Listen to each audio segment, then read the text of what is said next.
Ito nga yung huling sandali ng movie rider bago siya bawian ng buhay.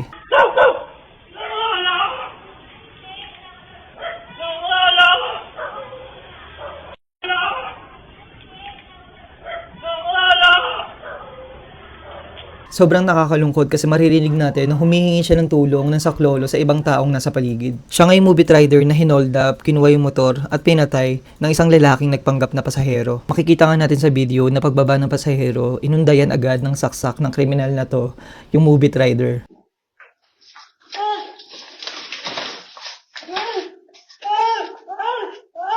Maririnig din natin yung pagsigaw ni kuya, yung paghingi niya ng tulong habang inuundayan siya ng saksak ng kriminal na yan. Ano kaya yung iniisip niya noong mga panahon na humingi siya ng saklolo? Siguro iniisip niya yung anak niya na maulila niya, yung pamilya niya. Kaya grabe, sobrang sakit nang nangyari kay kuya. Sobrang nakakalungkot, sobrang nakakagago yung ginawa ng kriminal na yan.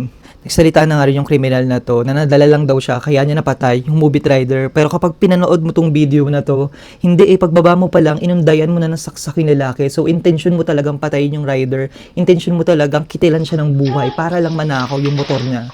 Ang hindi alam ng iba, may naiwan siyang anak na 3 years old pa lang. Tapos nagpapakita daw ngayon ng sign ng autism. Tapos si kuya ay matagal nang naulila ng asawa niya dahil namatay daw to nung 1 buwan pa lang yung anak niya. Sa nakalipas nga na ilang araw, 2 rider na yung hinold up at napatay ng kanilang mga pasahero. Kaya may isang rider na naglagay ng note sa likod ng helmet niya na sinasabi niya na buntis daw yung asawa niya at wag daw siyang saktan. Sobrang nakakalungkot na makita yung note ng rider kasi 'di ba, pakiramdam nila hindi na rin sila ligtas, na ihatid lang naman nila yung pasahero, na naghahanap buhay lang naman sila, na may chance na baka hindi na sila makauwi sa pamilya nila. Kaya sa lahat ng nangyayari, mapapaisip ka na lang talaga, safe pa ba sa Pilipinas?